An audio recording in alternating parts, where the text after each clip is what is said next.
Hello, PAX listeners. Season 3 is coming. It's not far away. August 10th, to be exact. In the meantime, we didn't want the conversation to go dry, so we're going to leave you with a couple of weeks of re-released episodes. Now, these are not token episodes. They're not just there to fill a void. These are episodes that we genuinely felt needed a bit of a revisit. The first one is this one, the one you're listening to right now. It's a conversation we had with Phillip Spry from Mawson, and it's all about the topic of insolvency and administration. Now, there are a lot of people out there doing it tough, and we don't want to just contribute to that narrative blindly, because you don't have to go very far to find it. Instead, what we do want to do is add to it and say, hey, if you're in a bit of distress as a business, or if you're not in distress but want to make sure you stay that way, listen to this content, because it is the foundation for how you ensure business health. It's the foundation for how you ensure you can avoid the topics that are really, really scary, like administration and insolvency. It's a really comprehensive chat. There's so many gems in there. I really advise you to listen, take notes, and pass it on to anyone you think is going to benefit from it, which, if we're led to believe the narrative that exists around how broken hospitality is, well, that should be everyone. So share it far and wide. It's never going to hurt. Okay, without any further ado, I hope you guys enjoy listening or re-listening to this conversation we had with Phil way back when we started the podcast. And as I said before, season 3 is coming out soon, so be ready for it. August 10th, we'll dump a lot of promo around it. And as always, please hit us up with feedback, thoughts, problems you need advice on, whatever. We love hearing from you. So send us an email at hello@pax.melbourne. Last thing to say is stay tuned for an additional series that we're releasing very, very soon. More to come on that. Watch the socials for more information.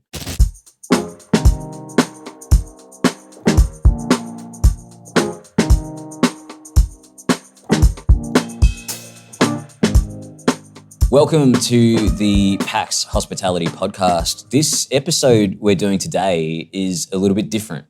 Usually the things that we focus on are really uplifting and positive aspects of what happens in business when you do it right.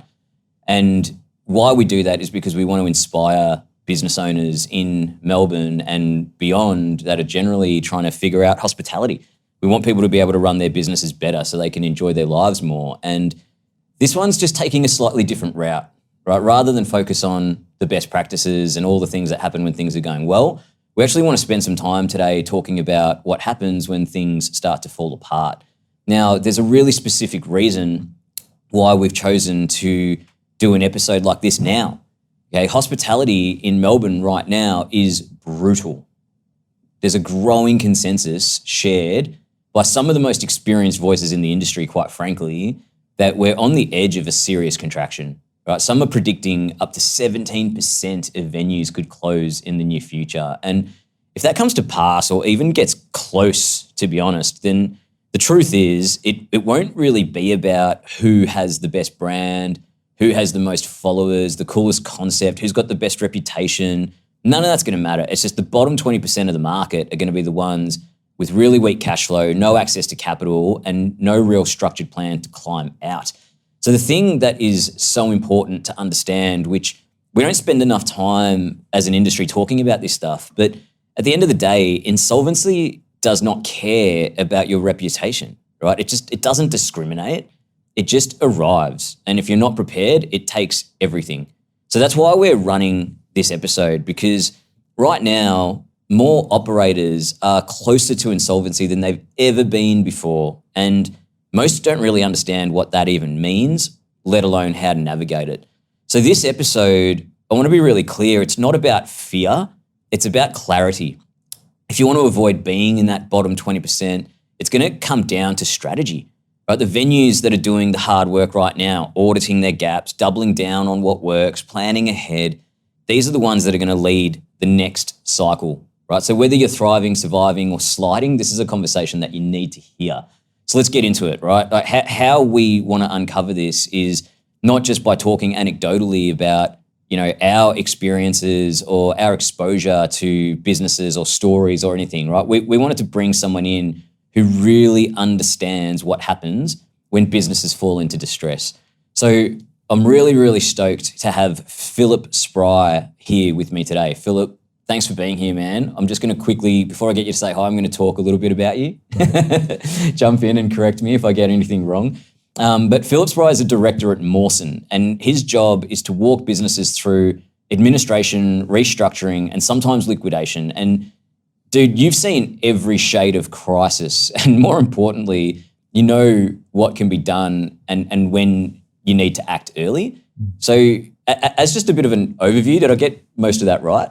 Yeah, that's right. Thank you for inviting us onto your show. But that's right. We work with owners, primarily medium and small business owners who finding themselves in a bit of financial difficulty. And, they usually haven't been there before. They don't know how to navigate that. It's a different set of decisions. So we try to provide them with all the options, not just insolvency. It's one using an administrative event is one way. Sure. But, we want to make sure the owners understand all the options: capital, administrative event, sale of business, and so they can make informed decisions. And then if an administrative event is required or some sort of restructure, then we'll hold an owner's hand and advise them through that process. We're not administrators or liquidators. It's a different role. We're there to work with the business owners. Gotcha. It's crazy, man. So when you and I first met, we got introduced through like a mutual acquaintance, and we just hit it off because for me, I just couldn't even believe that your job exists, or that it's not just that it exists, but it exists in such a sophisticated way that genuinely adds value to people. And I mean, even just before we hit record, you were sort of talking about it, right? It's like you're working with people in a way that can potentially change their lives forever. And it's so, why that struck me is because I feel as though, like I said before, we don't spend enough time in hospitality talking about this stuff. It's such an industry of passion and belief, and let's just go and it's going to work itself out, and you've got to be gritty. And no one even wants to think about what happens if we get here. Whereas not only have you guys thought about it, but you've worked it out in the sense that you've got a really great blueprint that has obviously helped so many great people, and you've got so many amazing stories. So no one wants to meet me. I'm like Darth Vader when I walk into the room. I'm actually not that bad. So it's hard to get a meeting. I mean, it was funny though, because after I first met you, and I was trying to explain to a friend of mine, like I literally came out of catching up with you for a coffee, and then jumped on a call with a mate, and they were like, "What was?" And I was trying to explain what we just talked about. I was like, I don't even know where to begin. And I was like, I kind of feel like I just spoke to someone who's like a personal trainer for business. And also a common scenario is, I think you're right, that people get fearful of it. Yeah. They read, they'll tell themselves, especially hospitality business owners, will put a lot of effort into the hope of the turnaround. Next week it's going to get better. The sales are going to improve. And then the thought of what the consequences would be if it doesn't work just makes it all too hard to consider. It's also this psychological shift that if you consider it, you're giving into it versus, just head down and drive through it, and just that whole sales mentality of if you will yourself to the solution, but sometimes you can't outwill the market or your circumstances, and then what happens is they've just run out of money, and then you have to do something really fast, unorganized, and then you'll find yourself in a situation where you've had to make some sort of insolvency appointment.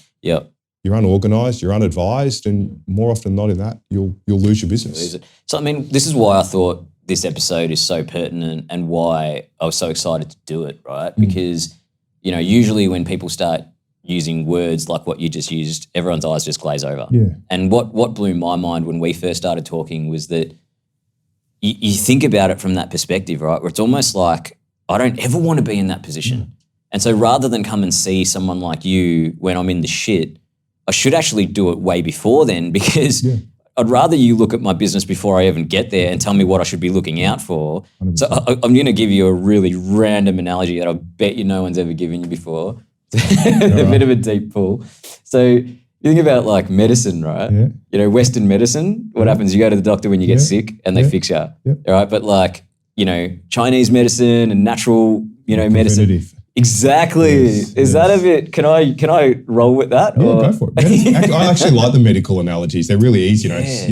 sick business, you need to be diagnosed. Yeah, the there you doctor needs to go. tell you what your options are. Exactly. It's similar. And it's the preventative. Okay, so what I'd love to cover today, right? Because you live and breathe in this world and you just rattle off a lot of this stuff, you know, like, I mean, you're in it and you just see it, and it's not obviously a novelty, but I'd suggest that most of the people that are listening to this right now have probably only ever really wondered about this stuff as an anxious thought in the back of their mind, right? No one's really gotten into the nuts and bolts of it. So I just thought as a little bit of a structure today, it would be cool to cover a few topics. Like there's 5 that I thought would be great to hit on, but ultimately I just want to go through it. And if we get through them all, great. If not, we might have to have you back. But what I thought the topics that would add the most amount of value is some pretty baseline definition stuff around Insolvency 101, right? Like just what is it? How do I get my head around that? The second part would be more around administration and trying to explain, you know, what does that mean? Like everyone hears these words, but I don't think anyone can just, bam, define them, right? Then I thought it'd be really cool to talk a little bit about the common triggers in hospitality, right? Like, okay, we know what insolvency is now. We know what administration is now. What are the common triggers that occur in hospitality that we should be thinking about?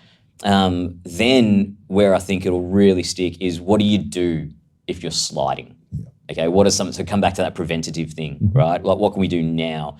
And the last one, if we get time, is just like maybe a post-mortem and reinvention section. So if this is something that has happened to a business, what does life after that look like? You know, what are the options there? Because I think people just think about what they understand from what they see in movies and things like that, which is like, okay, well, that's basically the end of everything. And I'm sure that's not the case. So does that sound all right? Perfect. Bit of a structure. All right, so let's just jump straight into it. If we go into the first part, Insolvency 101, right? What actually is insolvency? And explain it to me like I'm a 5-year-old. So the legal definition of insolvency is you can't pay your debts when they're due. Okay. So now that's a pretty vague sort of, statement, but that's how it's defined in the Corps Act. There are indicators of insolvency. So you can't just look at one thing. There's balance sheet, there's cash flow, but essentially you're finding yourself in a situation where your debt's are mounting, you're looking forward, or you're in the current situation and you just can't pay your bills. Got it. You know, you physically can't pay them. You've got creditor pressure. You know, then you're in a world where the word insolvency is coming into play. Yep. You're So not solvent. you're talking about a situation where it's like, I know that, you know, I've got to pay suppliers for stock, I've got to pay the ATO, I've got to pay rent, and I'm just looking at my bank account and going, Can't pay it. yeah, It's due yep, and I don't have the money to pay it. yeah. You And know, I mean, they're knocking on my door. They're and I knocking just on my can't, door. I can't, even if that, I can't pay it. So, yeah. so in that situation then is when, if you're at that point, you're probably already in well and truly down the path of needing some help. So why I think it's so great in hospitality and why I think so few people really understand this stuff or think about it from that lens is because we work in an industry that I feel like is perpetually on the brink of solvency in the sense that, anyone who owns a hospitality business, apart from maybe like 2% of them, is constantly in this tussle where it's just like, man, you're so impacted by seasonality, roadworks, you freaking name it. And even at the best of times, the industry is inherently paper thin margin, which means you got to do really high volume, right? The worst model for business.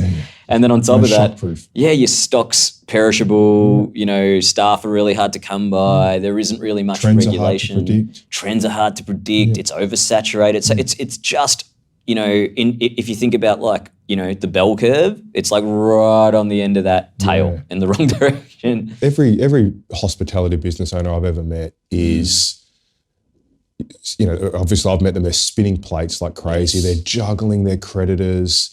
They're hitting refresh on their phone to see what their sales are like almost in real time because they're so dependent on hitting those numbers. Exactly. They're frustrated because what they thought they did last Saturday night, they didn't do this Saturday night. So you ask them for a cash flow and it very rarely sort of is produced, or they don't think it has any accuracy because they can't predict in this market with any level of certainty what their sales are going to be. Yeah. You know, or their sales are doing this, they're just fluctuating. So, I mean, is this all the more reason, or is this just the way it is? Like, where my mind goes when you say that is, for most businesses in hospitality, they're in that really vague part of the definition, which is like, you know, have I got enough money to pay my debts or not? Because I can't see into the future. I can't even see into what I'm going to do tonight. Yeah, well, it's a bit broader than just, so that's the legal definition. But you, as a business owner, you can look at a few different things to dive a little bit deeper. So, you know, best place to start is your cash flow. You forward look out your cash flow and you go, okay, yes, I've got some creditor pressure. But if I map out, say, the next 13 weeks quite in a granular detail, I can see that I can pay all my debts. Maybe bar one, creditor. So then I need to get on the phone and do a deal with that creditor. Yes. Because even though the debts are due, if you can get that particular supplier to give you some terms or go on hold or pause, you've come to an arrangement with them, well then it's not due anymore because you've talked to them and they've agreed that it's not due. Yeah, so that's a really, really smart one, right? Like, I spend a lot of time talking to business owners about, in hospitality, around what I would call their financial architecture. Sometimes people have nothing, right? They're not even looking at reports post, you know, trade. They wake up, what cash is at the bank, and then whoever's screaming the loudest gets paid. And then they run and gun. And but then on the flip side, I'd say some of the more sophisticated operators have good weekly dashboards. They're retrospectively looking at the sales that they did do, right down to a net profit result. They also, some of the more sophisticated than that operators have also got a really good use of forecasting in the business, and all the managers in the business have a high level of aptitude around forecasting. So, you know, the week's coming up and the managers, you know, in the departments are kind of going, that's what I think the revenue's going to be. That's what my roster's going to be. This is the net position it's going to leave us in. And they can do a fair bit of tweaking on it, monitor it every single day and whatnot. And when you're running this, it just makes... It's like when we met. You produced financial information, you know, that was robust, accurate, and then we could actually have a more meaningful conversation about options, advices for these, you know, and then versus... You go to a meeting and you're just giving sort of generic advice because you can't make a specific, they can't produce any information. It needs to be acute advice because it needs to be like, these are the things you need to pull. But what I was going to say though, the one thing, you know, that I don't think a lot of operators in hospitality have is they might have some basic forecasting that they're doing operationally, but no one has that cash flow runway. And I just think when you can sit there and look at that and go, okay, this is where I am right now, and I'm just going to put in what my conservative revenue is going to be over the next, even if you just work off 16 weeks, okay, and I'm just going to put in, I'm then going to plug in all of my obligations, right? By supplier, you know, it should be granular. Yeah, but even if you didn't go to that degree of detail, you just went, you know what, I'm going to allocate that, you know, I'm pretty confident I can get on a good sort of payment plan with all of my suppliers that'll cost me, you know, 20 grand a week or 10 grand, whatever it is, right? And just plug that in, right? And then you just know the pressure is on me to make sure I'm managing those relationships.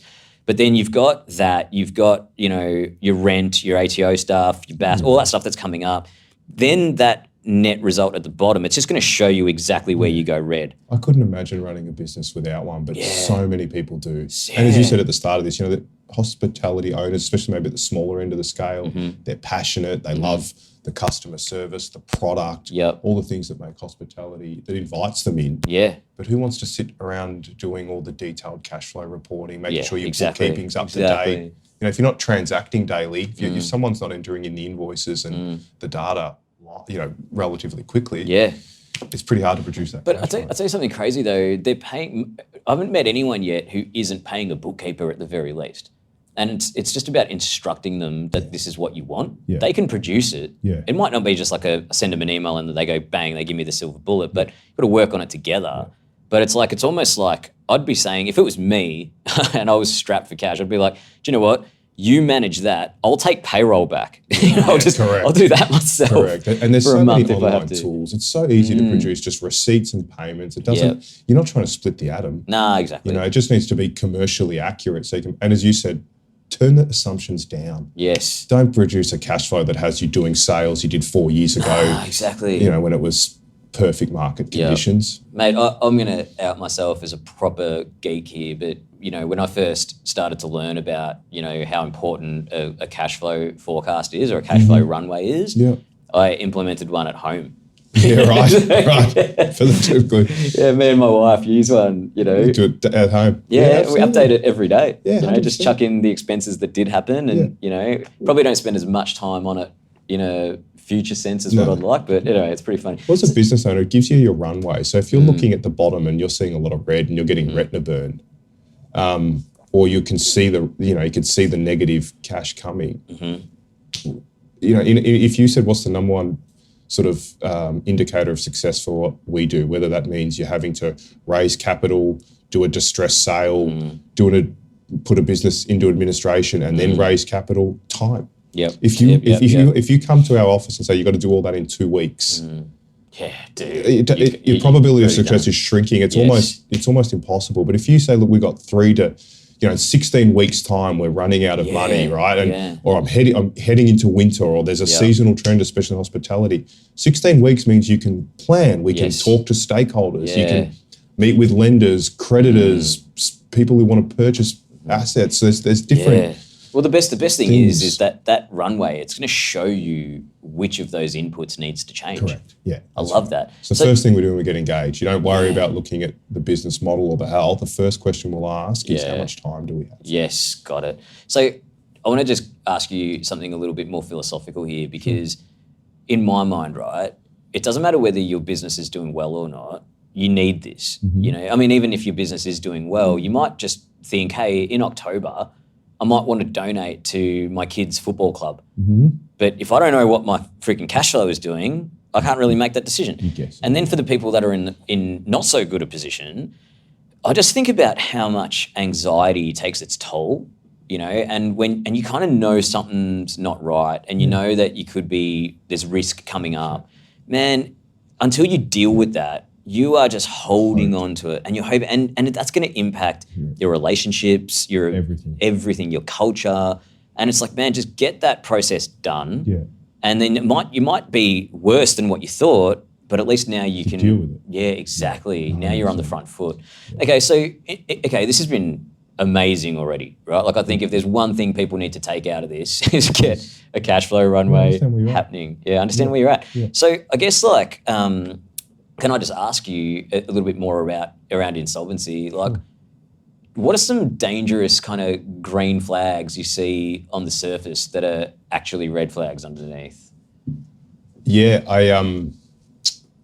one for me is apart from when I meet a business owner who's asked me to come in because they're in financial trouble and I see $500,000 of cars sitting in the driveway. But apart from that green flag. It's not happening in hospitality anytime. Usually it's someone who, to your point, when we meet an owner or we meet someone, they have more information and want to talk more about Instagram or some of the things, look at this amazing fit out we've got and all that. And then they're not really ready or have the information to talk about the numbers. They're great things. They're things that you need. But in my situation, I too often meet business owners who really only want to talk about, all the nice things. And on the face of it, they look and they're perceived to be successful. Sometimes they're just vanity metrics, aren't they? Yeah, but underneath they're not. They're selling $5 notes for $4. Yeah, there you go. But they've got amazing cut. I guess it's a really good one. As I think about it, a green flag is sometimes in my line of work is when hospitality, manufacturing a little bit, is when a customer looks at me and says, "My customers love me," and I look at the gross margins. I go, "Yeah, I know why. Because you're giving it away, right?" So I always think, "Oh man, it's sick how I." Most people say my customers love me. That's a tick, but in my world, it's like, what do you get? Let me check the margins. You're losing money and it's going in there. Correct, yeah, dude. Okay, I remember we talked about this once. We were talking about I can't remember what the business was. It might have just been let's just say it was like a sushi shop or something like that. Yeah. And it's just our customers absolutely love us. And then you look at the cogs. Yes, because you got 300 grams of protein in your $12 dish. Exactly. That's why they love you. Every time you sell them, a hand roll, you're literally giving them 50 cents. I'd love you too. Yeah, that's it. So yeah, that's quite triggering. And it's like, my Instagrams, I've got one at the moment, not this sector. They got the most exciting, amazing Instagram following. Everyone wants their product. It screams. They literally sell $5 for $4. Dude. There's a reason, you know. So for me, it's a flag. Love that. Okay, that's really useful. So if we jump to the second aspect, which is administration, and explaining that, like, obviously, I guess in my mind, it's like if you're experiencing insolvency, this is potentially what comes next. Yeah, it's one. So when we get engaged, putting a business into administration is always the least preferred option, which we try to explore. Right. So you build up all the other options, but sometimes it's an option you have to go down into a path. And it's one that usually couples well with other options. So for example, business owners in our scenario, we find it almost impossible to raise capital. They've got losses, their balance sheet's underwater. They're not going to attract. They've got no more assets to lend against from a loans, you know, to get credit. But usually what couples well with that is the fact that there are people out there who will support a business once the balance sheet's been repaired by an administration. So when an owner's considering, you know, it's got, to your point, that insolvency, there's indicators, there's flags, they've got cash flow problems, we will try to build up all the options for them. And one of them we always look at is, you know, does this business need to go into administration? Got it. And then a deal done with your creditors. Can we get into the detail of that? Yeah, sure. I think the best way to do it is let's use an example. Perfect. Let's just say we're looking at, let's just say I've brought you Leon's Pizza Shop. Right. I hope there's no shop actually called Leon's Pizza Shop, so I don't get sued. But it's just Leon Kennedy's Pizza Shop. Yeah, correct. So, example only. So say for instance, I'm worried, right? I'm like, man, I'm looking at my cash flow runway. It's going pretty red in the next 12 weeks. Let's talk. Talk me through this. So now we're going to go down that pathway of like, hey, it looks like let's say we form the view that, okay, you can't avoid administration. You're not going to be able to trade your way out. And I think that's always the scary one for the owners. And that's always the one that I think you can find. That's the hope option. All right. You know, for example, next week I'm going to make these changes and I'm going to produce the profit that's going to be able to that's going to help me pay off my liabilities and fix the balance sheet. And then every week that goes on, those results don't come. So now you look at it, and then your results, and then what you need to achieve in trade is becoming such a large number, or a number you've never done. That it's never repairing. It's never going to be enough. So, and for me, you sort of come back to that. That's the hardest one with the business owner in hospitality. I find they're always looking. I just think because it's the easiest. It's you just want. People aren't lazy. The owner will go in and be active. It'll make changes. It does things. They'll fight for it. But then if they're not working, and administration, all the other options are scary. So if we form the view and we've actually been able to convince an owner that, look, trade is not going to be enough here, or it's just not coming. So say if we, using this example, right, like Leon's Pizza Shop. So let's just say I'm like, mate, but you know what, in the next few weeks, it's going to be finals in the AFL and most people stay home and pizza sales go up and, you know, I'm just banking on that. I'll be all good. And you're like, nah, man, the hole's too big now. If that, you know, you're going to make $100,000 for that month off that seasonality. But your creditors are one. And then you go back into that. You go, that's going to give you a sugar hit. You're going to be able to survive. But it's not going to fix the underlying. In 2 months' time, we're going to be having the same conversation. Got it. And on that runway, we'll see it, right? Even if we go, hey, plug that 100 grand in, look what it does at the bottom. Correct. You still, it's not enough. Drastically. Or I say to you, what did you do last grand final year in this seasonality? And you say a number, and then this year's number's bigger. You know, it's scary. So then, so we arrive at that conclusion that I can't trade my way out. Can't raise capital. I can't raise capital. Your houses are in. You got no real estate, call it, or physical assets in which to lend against.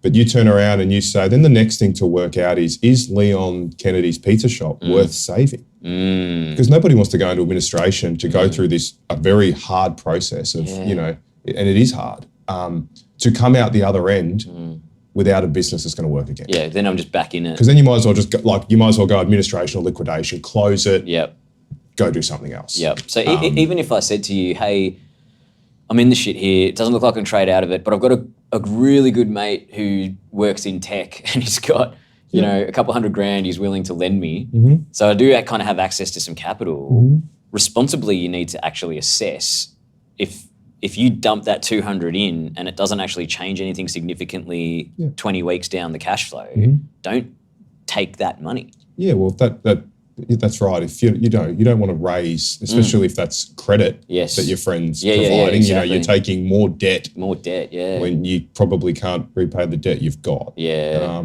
So before you arrive at that conclusion that we need to go into administration, is there a step before that to determine whether the business is actually worth going down that road, or is that the whole process? It's the reason you have to.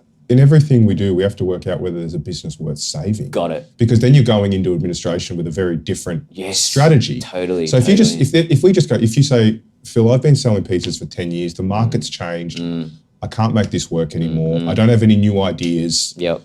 There's the big pizza shop across the road's opened up, it's killing us. Well, what we need to do is just make sure now that you're going into administration to try to get, it's just a realization. You shouldn't put all this effort and cash and go around to all your creditors and reboot Leon's pizza place. Right. If Leon doesn't even think he can make profit. Yeah, do you know what I mean? Got it. But that's probably the easier one. The harder one is you've determined there is a business to save. Right. Now we want to go around and go into administration and essentially get the administrator and the creditors and a whole bunch of stakeholders and possibly fresh investment to galvanize around a plan to get you out of administration and back into trade. A walk-in group, a menu change, and a queue at the bar. Does this sound like your venue? Square's hospitality tools keep your business moving. Live menus that you can update on the fly, table management, and mobile payments. So staff can focus on your guests and not play guesswork. Keep service personal and let Square handle the rest. Head to squareup.com to see how Square can power your hospo business. If I take out some of those words and just put it into a really common way of thinking for me as a business owner, it's that we've sort of looked at it, right? We'll come back to that cash flow runway and it's like, man, in 16 weeks, there's a cliff.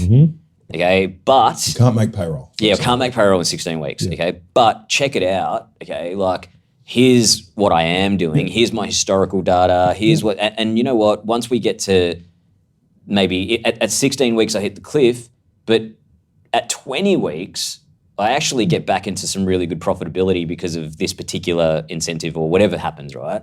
The focus becomes how do you plug that gap? Yeah, is that about right? Well, yeah, that's right. If you look at it and you go, well, I'm going to make profit in week 20. We go back to that original equation. Will there be enough profit to avoid administration to do deals with your creditors? Yeah, and say it is, right? So if it's at week 20, I'm laughing, right? I've got the most conservative sales ever, you know, but I've also been able to open a new site or I've done something differently. So now trade is profitable. Trade is profitable. That's right. Then and you assess through a three-way financial forecast that the trade is going to be enough.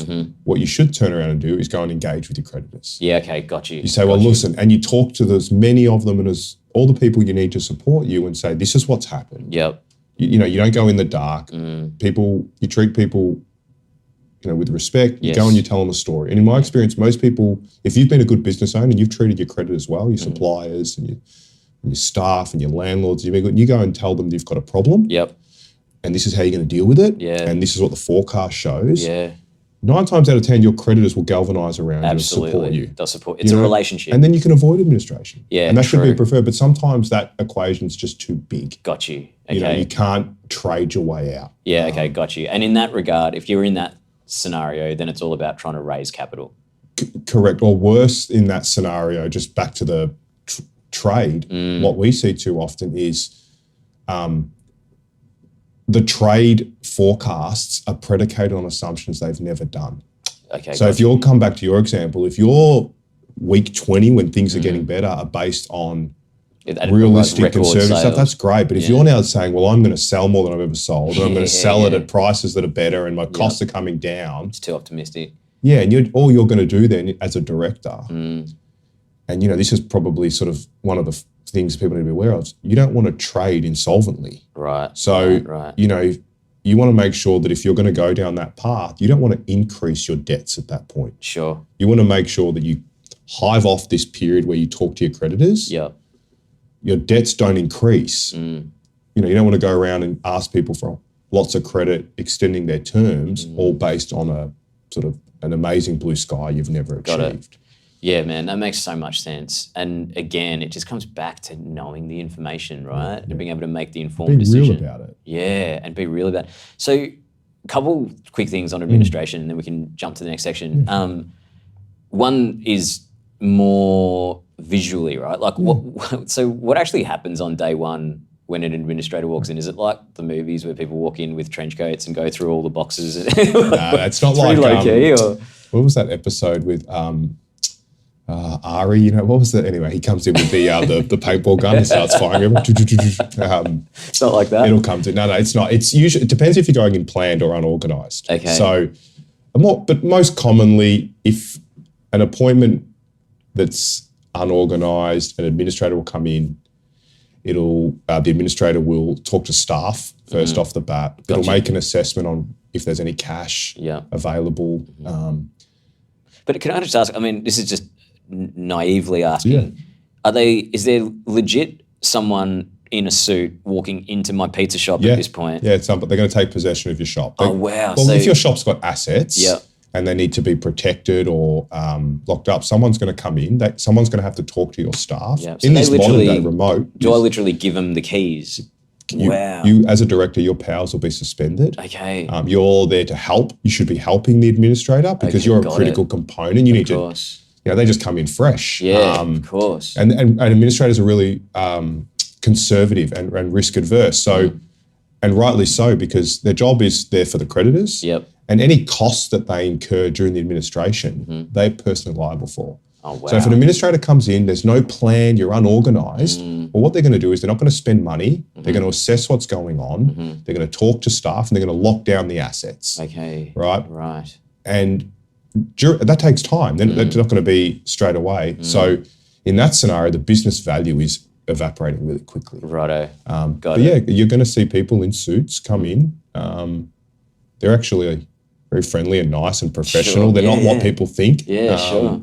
But they do have to come in and they've got a job to do for the creditors. And if you've got this amazing pizza oven in your pizza shop, it needs to be protected and secured. Okay, and is the shop running at this time or do they just... Sometimes. Depends, yeah. Yeah, again, if the business has a plan and you're organised, you should be able to trade an administration. Okay, got you. But for an administrator to trade the business, day one, they're going to need to be comfortable that the costs they're incurring in that trade, there's asset, there's cash there to do them. Yeah, okay, got it. Right, so again, it's about if you have got your head in the sand and you're unorganised and then one day you wake up and go, I've run out of money, you go to your accountant, you get an administrator, you're probably not going to trade. Yeah, they're going to be risk adverse, they're just going to stop. Yep. They're not going to just employ people. No, they need to stop and assess. Versus, we've done some work, we've got a plan, we've built up some cash, there's a strategy in place that the administrator accepts and it's based on some conservative assumptions, then they might be able to hit the ground faster. Yeah, okay. Which keeps the value in the business. Got you.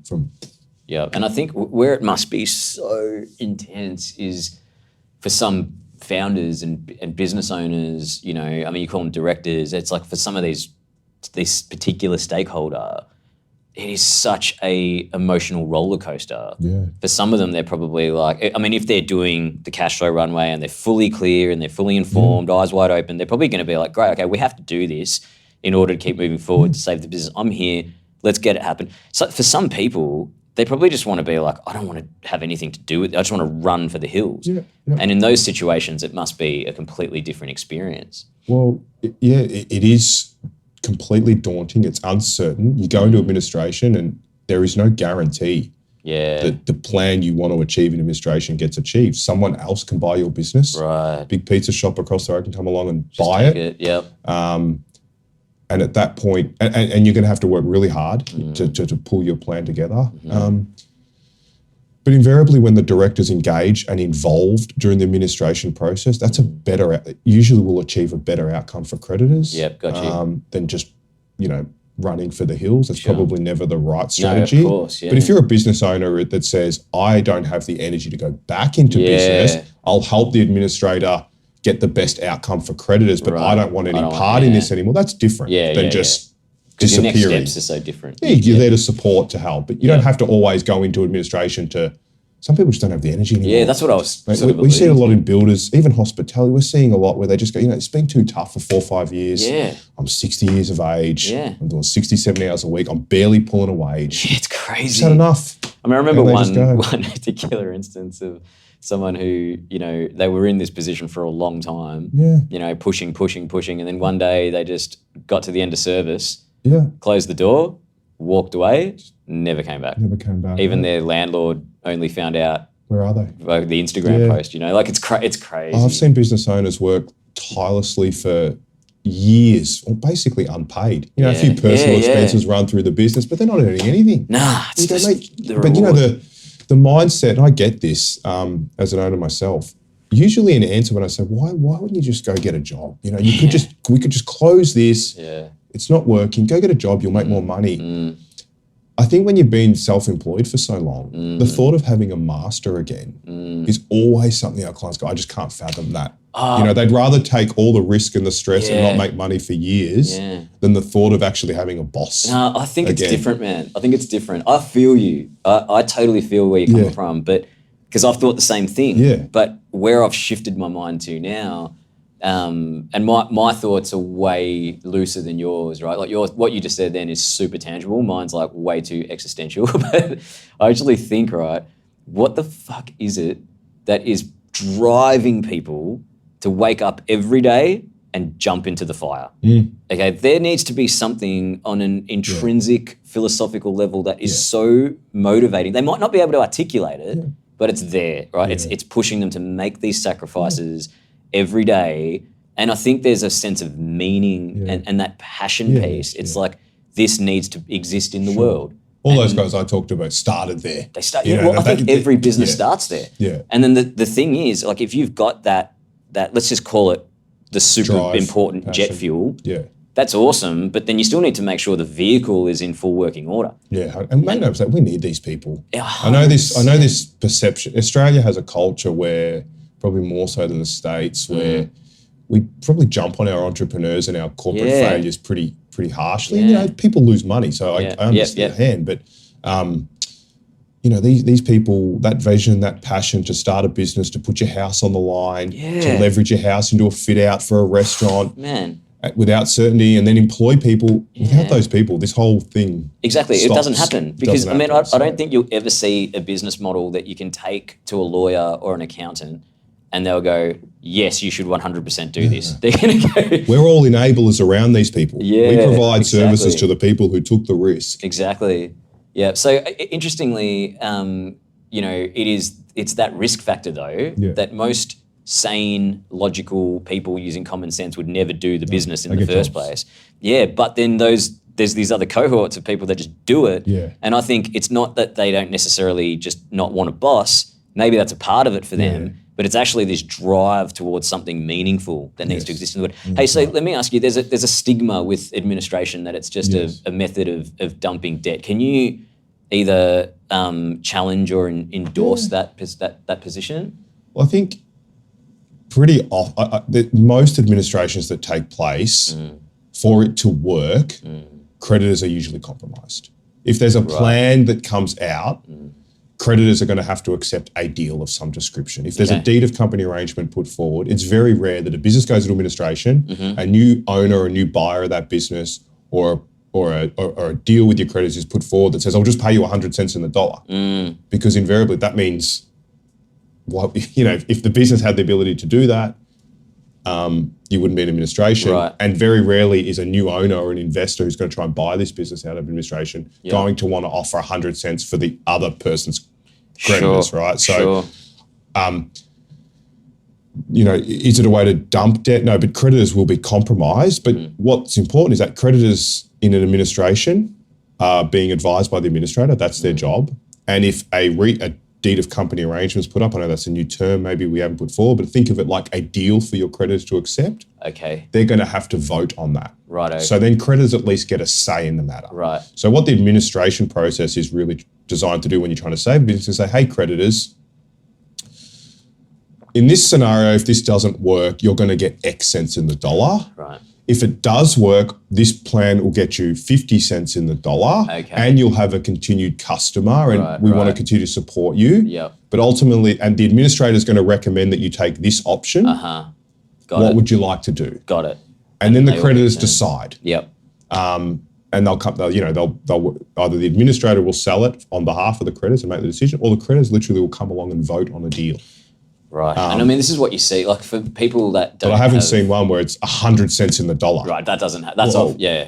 Otherwise they wouldn't be in the situation. Yeah. So you know, in your world, right, like you see all the nuts and bolts of things. I think most people just read the newspaper articles and they go, oh, that business went into administration. And then 3 weeks later, they're just trading like normal. And it's like, but what has happened in that scenario is exactly what you said then. Yeah. Kind of everyone cut a deal and did that agreement. Yeah. And then it enabled the business to keep trading. Going.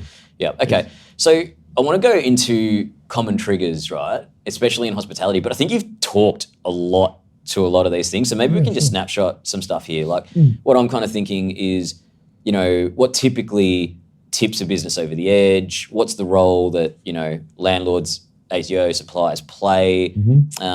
You know, what are some of the cultural barriers for founders, especially in hospitality? Is it ego, denial, lack of strategic oversight? Do you want to just speak to all of those things in one? What was the first question? What was the first one? The first one is like, you know, what typically tips a business over the edge? Oh, okay. Yeah. So, apart from just not enough cash. There's thousands of reasons businesses fail. Macroeconomic conditions, poor management, margins. But invariably, the major reason that the administrators appoint or is cash. Yeah. So the reasons for failure, the list is long. But when you're contemplating going into administration, it's because you've got no liquidity anymore. Sure. That would be, I reckon, 99 times out of 100, the reason you appoint is a cash flow problem. Yeah. So why you got there, we could be here all day. Yeah, right. But it's the trigger is to a point is exactly where we started. Your cash flow showing, you don't have any other options. You can't get a capital solution in place, and in the future you are going to run out of money. Yeah, and you think there's a business to save, so we're going to go. Yeah. So it just comes back to me. Like I'm just trying to think about this really practically, right? Like if I'm a business owner driving along, listening to this, I'm just going to go, how do I get on the right side of this? Yeah. And based on everything you said just then, that cash flow runway is the thing, because you said it, like how you got into that, like every single time, all roads lead to cash liquidity. Correct. You don't have enough cash. Why you got there could be a zillion different things. Soon as you produce that runway, you're going to start to find it. You can work it out. Get a granular, at least week by week, as you said, 13 to 16 week cash flow. Yep. That's pretty detailed. And then at least feed that into a 12-month cash flow forecast. Yep, exactly. So, and it doesn't, and the 12-month cash flow forecast doesn't have to be perfect, but at least get an equation for how well you have to achieve to repair the balance sheet. So if you're looking at it and you're saying, my balance sheet right now has, I'm going to use round numbers, you know, negative $5 million in assets in liabilities to assets. Yeah. And in the next 12 months, I think I can make $1 million, right? Well, then you're only going to contribute $1 million to that $5 million. Right. So your payback, if you can keep going $1 million, yeah, 5 years it's a later. 5-year one. Yeah, so sure. And then at least you've got some sort of an equation to feel how real this is or how well you're going to have to achieve to pay back your creditors. Got it. So look, I get that. And again, I keep, coming back to this cash flow runway thing as such an important diagnostic almost. And I just, and this kind of is a good segue into like, the fourth part, like what do you do if you are sliding? Because it just comes back to that. So I think, you mentioned then, like it doesn't have to be perfect, right? Yeah. And it's like, that's what I think so many business owners, you mentioned it before, right? Like they don't have days off, they're probably not getting paid, they're working 17 different roles in the company. So when someone sits there and goes, I can understand, when you tell me I need to produce that 16 to 20 week spreadsheet, I can hear that. I can logically understand that. Yeah. But I just don't have the time to do it, right? Yeah. But I think now when you look at it from the perspective of like, it's not about whether you have the time, it's whether you have the money. Yeah, exactly. You can't afford not to. Yeah. And in that situation, it's like, there is help, right? Because you don't have to go, okay, I need to produce this like bulletproof, amazing thing that I can take to the bank. Not an audit. Exactly. It's just for you to make it, it's enabling you to make a decision. Yeah, and I think that's the case. It's like if you can't, like you definitely can go to your bookkeeper or your accountant with the right kind of instructions. Yeah. And if you aren't sure, you can hit us up, right? Just ask us, right? We can all, guys like you, guys like me, PAX, right? This is what we do. Okay, and then I guess Take advice. Yeah, exactly. Just give you the right directives. There is someone who can help you. You will navigate blind without it. Totally. You're just guessing. And even if just the one step towards clarity is just sitting down with someone who can advise you on this, and just buy them a beer. Yeah, correct. Right? Even just at the end of that 60 to 90 minutes, you're going to be on the path. And it's I know this is a bit fear-mongering, a bit off topic, but as the actual law says as a director, if you don't produce basic information like that, whether you traded insolvency or not, you can be deemed to have done so. Right. You're meant to keep decent books and records. Yes. Once you become a director of a proprietary limited company, this is just hygiene factor. Yeah, that's right. So, and if you want to go, if you're in this situation, you want to come back out to the other side and you've been through it, next time you really need to learn it. Yeah, 100%. Man, got it. So one quick question, and then I'd love to just jump into some of the post-mortem and reinvention stuff. Sure. You've probably got a zillion stories that are, good ones and bad ones. But before we do that, I'm just curious to know, do you recommend, right? So should business owners do a fire drill, when it comes to insolvency? Is there should every hospitality operator kind of think, I'm going to do a fire drill for insolvency every 6 months? And what would that need to look like? Is that just doing the runway? I mean, is that the fire drill? I think the runway, we're talking in the context of, I know there's problems. You said there's that pit. Yes. I've got creditor pressure. There's things I'm not paying on Friday when people are screaming. So, and now I really need to know granularly how much time I've got. I think any business, hospitality or not, at least annually, if not biannually, should do a basic, this is one I like, forecast budgeting exercise on a 3-way financial basis. That means that your balance sheet and your P&L, they're all integrating. It's quite accounting, but doing them in isolation isn't as optimal. If you want to do an annual fire drill for an insolvency, or if you're even thinking that there's pain on the horizon, or you just want to do this as hygiene, another good exercise is to really look at your balance sheet through some real world lenses, not an accounting lens. So what I mean by that is, if you take a set of financials or a balance sheet, there's usually a bit of noise in there, related party, capitalized intangibles, intellectual property. Sure. Hone in on the liquidity piece. Okay. And think about some of the, off balance sheet items like employee entitlements, and get a feel and impair your assets. So you can actually get a better feel for just, how far behind am I really on the asset to liability equation? And if you do a real world balance sheet and you've got more tangible asset than you do liability, you're in good shape. Righto. But if you're then going, well, I got to take the loans out, the related party loans, I got to take the IP off. My assets aren't worth what I'm carrying them at. And then there's some costs, there's some employee entitlements, and that number will get big. Got you. Because then it doesn't, that's effectively the balance sheet is like carrying a backpack. And it's just man, even if you're going to go and run the marathon. Correct. Yeah, if that's got 20 kilos in it, you could be in trouble. As a hospitality owner, you could do a lot of effort and a lot of time, and you could turn your performance around, start making a small amount of money. Yeah. But if you're carrying this 3 years of COVID, shut down legacy that's just sitting there, well, you're not working to make any money anymore. You just got it. Man, that's really, really informative. So, last section, and then we're done. Okay. Post-mortem and reinvention. What happens to businesses when they go through this? And I'd love to, this has been predominantly just focusing on the business owners. Yeah.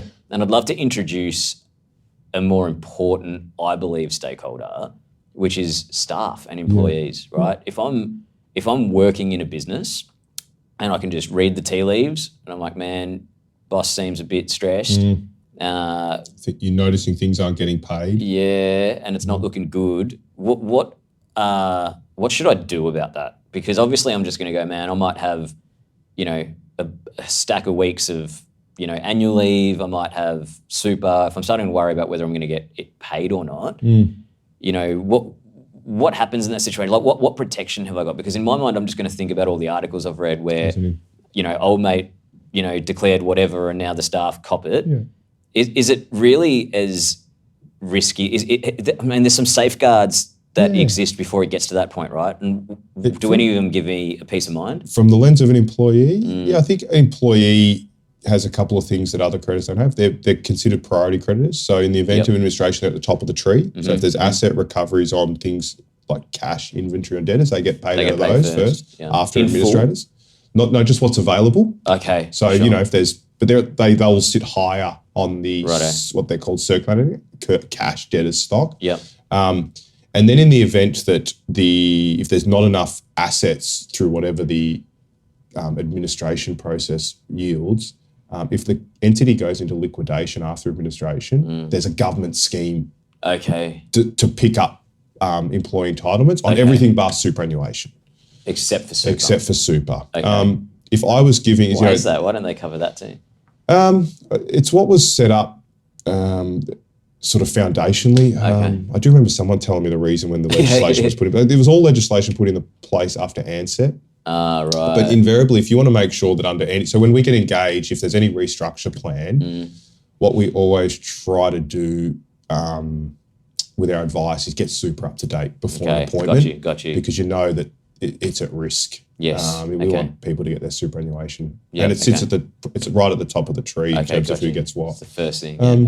So and if I was giving my son, I was thinking about, like trying to be honest, if I was giving my son advice and I'm now flipping it around and I'm not looking through the lens of an owner and you're sitting there and you're not getting paid and you're worried about your entitlements or your wages aren't coming through or you haven't received super in 6 months, I think I'd tell my son to maybe start thinking about other things. Just cut your losses. I think you could approach your owner or your boss, I guess. It's hard for me because I've been on the other side of the fence for so long, but you might not always get the answer you want. But you probably have to make a decision as to whether you're in the right spot for yourself. Yeah, okay, got it. Yeah, fair enough. Okay, and then when you go down this road, right, you've seen it all. So can you share, obviously nothing specific, but just an indication of a scenario where it goes really well and a scenario where it doesn't really go so well? Yeah. Where it goes really well is you're organised. You've done all the technical answer is you're planned, you're organised, you've put forward a good deal to your creditors. Something a bit interesting that we've learned over the years is if the owner of the business is putting up some deal to their creditors, you get a really quick litmus test as how that owner's treated their creditors over a long period of time. And the owners who treat people well, with respect, and have been in business with people a long time, and have done the right thing but just fell on hard times, they get a really good showing from their creditors. And you find out really quickly who's been in business and doing it that way versus others. Some owners will, take the phone call when the supplier calls. All those things. Yeah, where some owners just won't get back to you, don't respond to emails. There's all these things. I think the obvious answer is what works is planning. Victory favors preparation. Yes, but the subtle answer is I find out really quickly what the character of the person is when I start leading creditor negotiations. For continued supply, you work out. Doesn't mean all the negotiations are easy. No, sure. But people come to the meeting wanting to work with that person. Got you. So you find that out pretty quick. So be careful how you treat people over a long period of time because one day you might need a call on that, and it'll get you a long way. Yeah, longer than you think. Got it. Okay, and then just last one, real quick. So some businesses out there that have gone through this process, and then they're back to prosperity, and they grow really well, and have any of those businesses that you've either heard about or been a part of that turnaround, I'm sure leading into it, there's always this fear from, the founder or whatever that there's going to be this really bad perception now in the market about the fact that I'm tarred with that brush. Yeah. How much of a real thing is that? In hospitality, I think what makes hospitality easier than other sectors to go through administration and come out is invariably the customers don't even know. Right. They don't know that. My experience, retail, hospitality, they don't know. Yeah. Well, they generally don't care. Yeah, right. Got it. If the restaurant's there or the venue's there to be producing product and a service, they're okay. So that's one of the more when you're considering an administrative event for hospitality or anything that's B2C revenue, the reason it survives is because consumers aren't really impacted by it. Okay, got it. So, and then what changes and what makes an owner more successful on the other side? I think that was your question. Yeah.